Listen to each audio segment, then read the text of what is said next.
Apakah teman-teman adalah pembicara yang baik? Kalau susah untuk menjawab pertanyaan ini, kita ganti ya pertanyaannya. Apakah teman-teman tergolong sebagai seorang pendengar yang baik? Ayo jawab. Masih susah? Ya, mestinya sih sebenarnya tidak susah ya. Memang pada pertanyaan yang pertama itu, ya saya sendiri kalau ditanya apakah saya seorang pembicara yang baik, ya saya juga akan kesulitan untuk menjawab pertanyaan itu.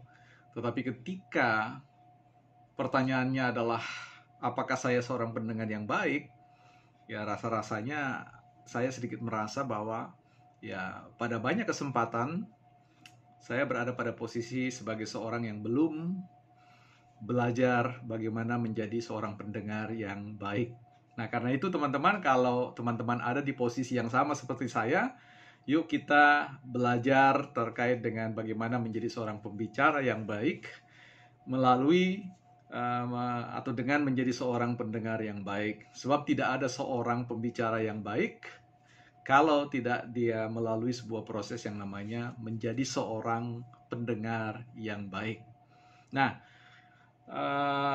dalam kesempatan ini saya sudah merangkum beberapa hal yang penting untuk kita jadikan semacam katakanlah alat bantu untuk kita mengecek apakah kita ini adalah jenis orang yang bukan masuk dalam kategori sebagai pendengar yang baik, ya, apalagi kalau kita bicara sebagai seorang pembicara yang baik. Nah, teman-teman, kalau kita bicara tentang soal kegiatan atau aktivitas berbicara, sebenarnya berbicara itu merupakan sebuah proses komunikasi. Dan proses komunikasi itu bukanlah semacam game atau permainan ganti-gantian bicara, ya. Komunikasi bukan itu. Seringkali seseorang yang paham tentang bagaimana cara berbicara yang baik, bahkan lebih banyak memosisikan dirinya sebagai seorang pendengar ketimbang sebagai orang yang harus memuntahkan kata-kata, menyampaikan sesuatu, menarik kesan pada orang lain bahwa dirinya cerdas dan seterusnya, ya.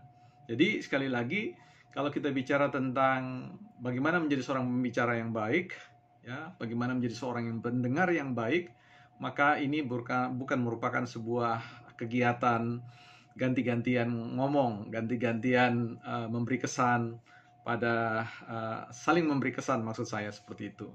Nah, dari beberapa referensi atau buku-buku yang saya baca terkait dengan bagaimana menjadi seorang pendengar yang baik, ini mengantar kita pada satu situasi bahwa seorang pendengar yang baik itu ya pasti fokus, ya, memberi perhatian, berusaha untuk memahami apa yang dikatakan oleh seseorang, bahkan di balik apa yang dia katakan, ya, bukan hanya sekedar apa yang terdengar sebagai sebuah perkataan, tetapi apa yang ada di balik perkataan itu. Jadi seorang pendengar yang baik akan selalu menelusuri apa yang sebenarnya tidak dikatakan oleh mereka, ya. Kadang-kadang orang kalau mau bicara itu kan malu-malu untuk berterus terang. Jadi seorang pembicara yang baik itu berusaha untuk menerobos atau melampaui rasa malu atau semacam ketertutupan dari teman atau lawan bicara, ya, atau sebut saja sahabat yang diajak berkomunikasi. Nah, sebagai seorang pendengar yang baik juga kita dapat mengetahui apakah ketika kita sedang ngobrol dengan seseorang, kita menyibukkan diri kita dengan mempersiapkan apa yang ingin kita katakan, ya. Kita tidak peduli dengan apa yang dia katakan, tetapi kita berusaha untuk menyusun di kepala kita 1, 2, 3, 4. Kalau dia berhenti bicara, saya akan bicarakan 1, 2, 3. Itu tanda bahwa kita bukan tergolong sebagai orang yang dapat dikatakan sebagai pembicara yang baik, ya. Nah, seorang pembicara yang baik adalah orang yang sabar, ya. Ya, sebagai seorang pembicara yang baik, pastilah dia seorang pendengar yang baik, dan dia selalu hadir dalam tingkat kesadaran yang tinggi bahwa dia harus bersabar untuk sepenuhnya mendengar apa yang ingin dikatakan oleh teman atau sahabat dalam berkomunikasi.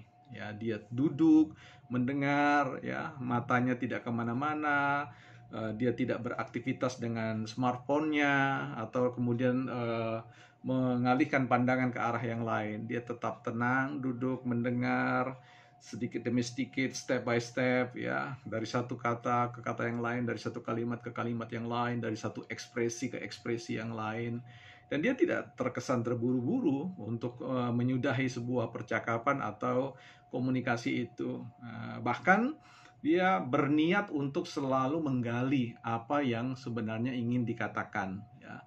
Karena itu dia tidak mempersiapkan pikiran sesuatu yang dia katakan, tetapi justru terus menggunakan kata-kata yang dipakai oleh teman bicaranya, sehingga ia selalu berusaha untuk menggali, terus menggali, mencari apa sebenarnya inti dari sebuah komunikasi yang ingin disampaikan. Nah, seorang pendengar yang baik sekali lagi tidak memotong, ya, tidak memotong pembicaraan orang lain. Ya, dia sekali lagi tadi sabar, ya, dia tidak tergesa-gesa, dia selalu memberikan ruang bagi orang lain untuk menyampaikan secara tuntas. Ya, bahkan dia menunggu ada kode yang diberikan oleh teman bicaranya kalau dengan diajukannya pertanyaan kepada dirinya. Misalkan, bagaimana pandanganmu terhadap apa yang sudah saya sampaikan? Menurut kamu bagaimana? Aku harus bagaimana?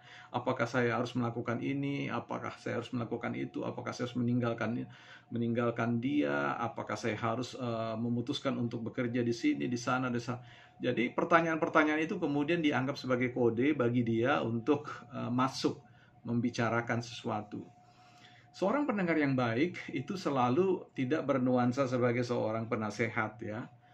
Ketika orang ingin berbicara kepada kita, kadang-kadang mereka hanya ingin kita mendengar mereka, ya. Sometimes mereka hanya membutuhkan teman bicara untuk meluapkan apa yang dia rasakan, sehingga ada rasa plong begitu dalam dirinya, ya. Jadi sejatinya ketika orang ingin mengajak kita berbicara, itu tidak selalu kita ditempatkan sebagai seorang advisor atau sebagai seorang penasehat.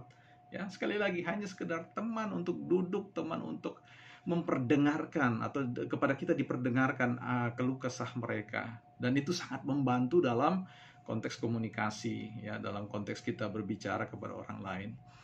Jadi mendengar yang baik, sekali lagi teman-teman, tidak menempatkan diri kita sebagai orang yang lebih penting dari orang yang berbicara. Kita tidak egois, ya, justru kita memberikan ruang yang lebih luas. Tetapi tentu ini tidak berlaku bagi percakapan buat orang yang berkomunikasi asal berkomunikasi, ya, tidak kita bisa menilai apakah yang dia sampaikan itu memang penting buat dirinya dan juga penting buat keeratan persahabatan yang dibangun bersama, ya. Jadi begitu teman-teman, ya. Jadi ketika bicara tentang bagaimana menjadi pembicara yang baik, jawabannya adalah yuk berusaha untuk menjadi seorang pendengar yang baik. Dengarkan orang-orang di sekeliling kita, dengarkan orang tua kita, dengarkan anak kita, dengarkan sobat kita, dengarkan orang-orang yang bahkan belum kita kenal. Kita akan jumpa di konten-konten yang lain. Sampai ketemu.